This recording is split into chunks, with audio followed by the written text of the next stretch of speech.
The orange surface that she's given us, I didn't like that at all. I wanted to do something completely different. Fresh water.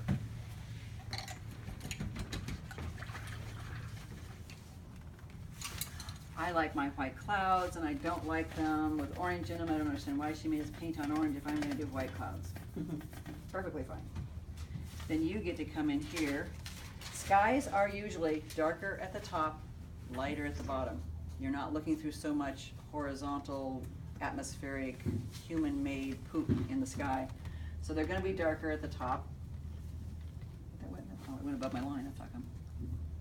Okay, so they're darker at the top. The sunlight hitting the top edge of a cloud is going to be your sharpest edge. So you literally are going to have some nice sharp-ish edges at the top of your clouds. But it sure helps to still have, well, a little bit too much water, a wet surface so that you can get in here and do your clouds. 75% of the time, the clouds are going to be round on top, flat-ish on the bottom. If they're really close to you, you're looking at the underside of one, or and it's huge. It's there. It's 2 inches. The one 2 miles away is 1 inch, ½ inch, ¼ inch. It literally halves itself as it goes away from you. Do not take great big all the way to the horizon line. So if your horizon line is somewhere right in here, 1 inch or 2 inch, these guys are going to be 1 inch. The guys way far away are going to be ½ inches. Hang on here. ½ inches. This is called negative painting. You're painting the spaces in between. ½ inch. Okay. The sky is going to get lighter and lighter and lighter as it gets further away from you. ¼ inch. And sometimes they get so piled up together you can't even tell. So yes, you can start out on a white surface and get those lovely clouds. If they've got a little bit of rain going on to them, there's going to be a dirty brown, blue and orange mixed together. The underside of your clouds are going to have some darkness and moisture content to them. If your piece is still wet, you can always come in and still save some of those softer areas, reestablish. And you probably won't have as much of a value change from the bottom of your cloud. You kind of lose the bottom edge of your cloud. So your standard sunny day cumulus nimbus has got moisture that's warm, so you're going to add a little orange to that blue to get the warm undertone saying, I am full of moisture. Everything is wet into wet. There is no hard edges anywhere. If you at some point go, oh, I can't capture anymore, I'm stuck, it's blending, whatever, save what you can as far as your whites.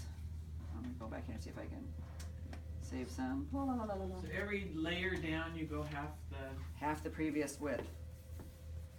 It's funny, is I love it when I leave class on one of these days and the next morning people, well, we always have clouds and yuck up in Seattle. The next day they come in on Sunday and go, oh my God, as I was driving home last night in the car, I saw it. And my husband said, keep your eyes on the road. But it's like, you don't get it. It's just like telephone poles in the closeness of you. They're big.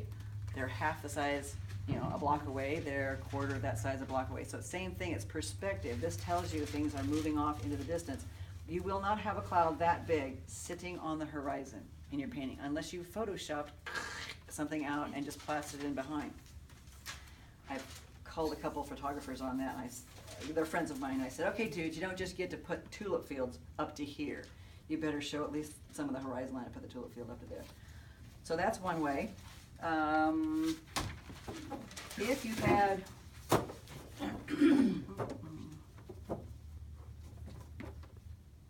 try to do that. So this guy here.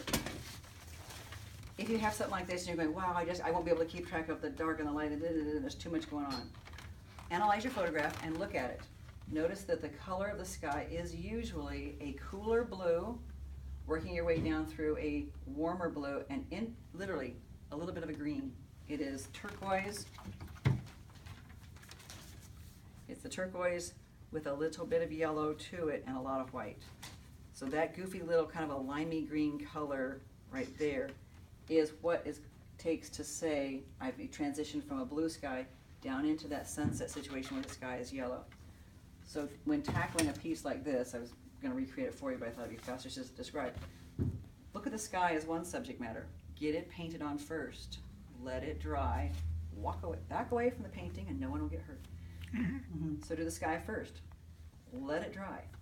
Dampen out the whole thing afterwards, come back, and then establish your chunks of clouds, the biggest chunks. Can you do that like the same with the one you did before, like do the sky and then attempt to do the clouds, the white one? Yeah, so I could have done a whole blue sky and then put the white clouds back over the top. In fact, that'd be a good idea too. I will do that on this one. So analyze the whole background first. Figure out what your sky is doing for the most part. It's easier just get the whole sky done first. It's kind of like vacuuming. Do the vacuuming first, then don't do vacuum dust, pick up things, vacuum dust. You just vacuum all at once. Do the whole thing in the background, walk away, come back, then put the clouds over the top. Get the basic shapes. If they are sunlit from below and you're having a hard time getting the dark chunk of the cloud and the little bitty sun parts, get them started. Walk away. Come back. Wet it out again.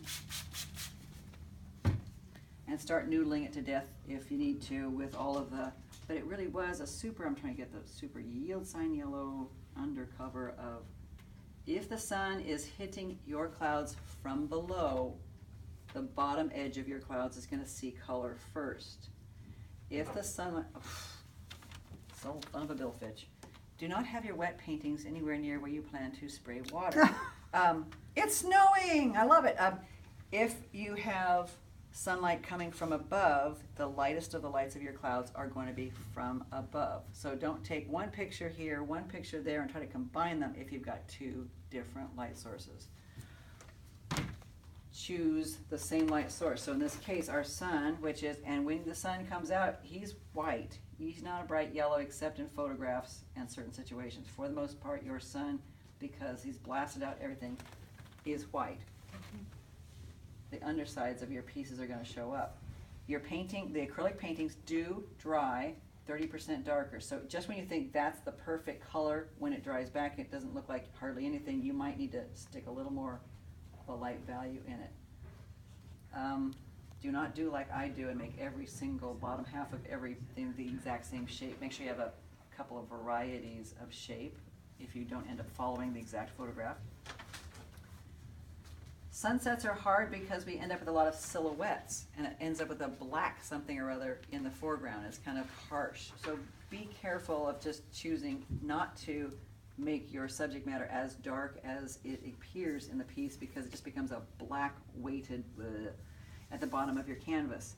Start out light, warmish browns if you can.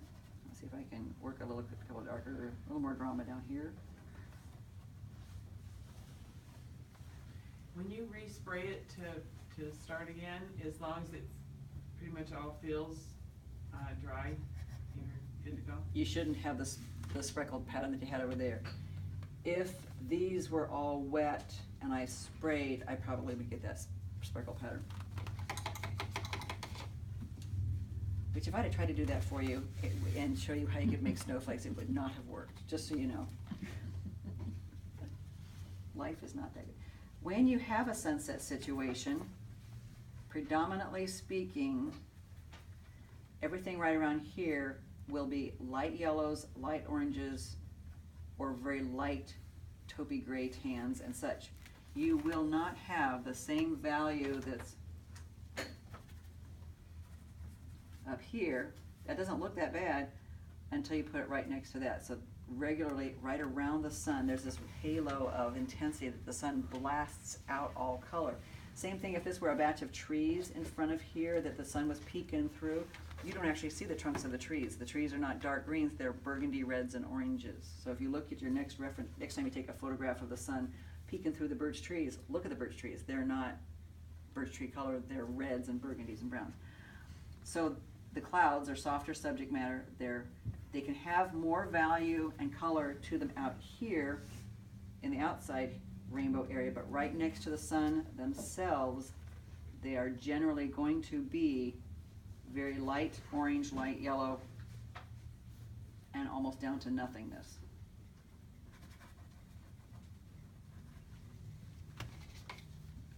So you can noodle it in layers. It's not something you're gonna get all done in one layer. Do not feel like you can or have to do it in one layer.